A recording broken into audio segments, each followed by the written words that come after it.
merci à notre commanditaire Click Assure de rendre possible le podcast de Contrat de gars. Parce que moins tu payes cher pour tes assurances, plus tu payes moins cher pour tes assurances.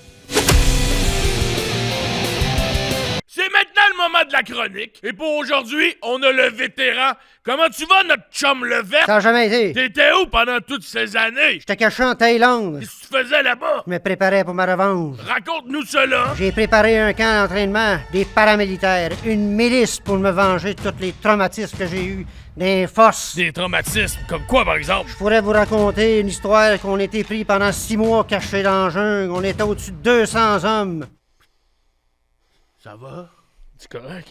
Pas tant. Des fois, je fais des terreurs nocturnes, mais en plein jour. C'est-tu des terreurs de jour? C'est des terreurs de jour, mais là, je suis chanceux, je suis réveillé. OK.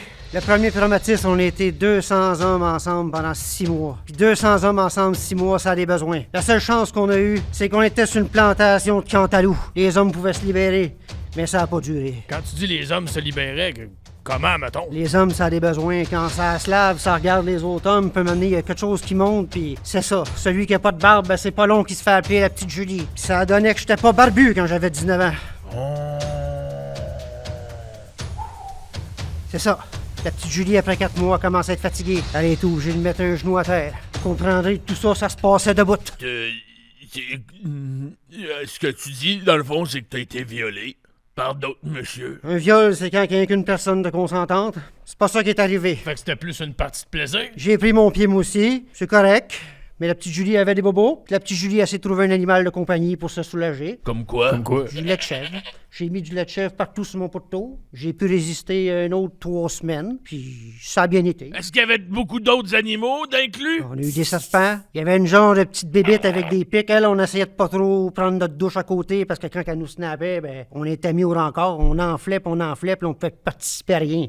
Le parachute, on pouvait pas faire des cachettes. On pouvait pas tout se mettre ensemble et aller cuisiner. On était fini. La petite bébête à pic. Là, t'as été là-bas combien de temps? 6 mois cachés. Oh là là! Ça, c'est genre 45 jours. Fuck! Je dirais plus 36. Est-ce que vous aviez un slogan dans cette armée-là? Oui, on chantait tous les matins. Comme quoi? C'est qui va se taper la petite Julie. Moi aussi, je le chantais, mais... Tu savais c'était qui Je allait savais c'était qui allait ramasser. Ah ouais. Puis ça ressemblait à quoi, la toune? Il y avait du drum. Même si on n'avait pas des vrais instruments, on jouait ses fesses du petit Kevin. Le petit Kevin aussi, il avait une paire de totons. Il m'a remplacé après 4 mois parce que c'était plus possible. C'est comme des petits coins de sac. Exactement. Des totons de camping. Exactement. Donc on partait le rythme sur Kevin. Des bonnes patchs, là. Exactement. Avec la pine gênée, là. C'est ça.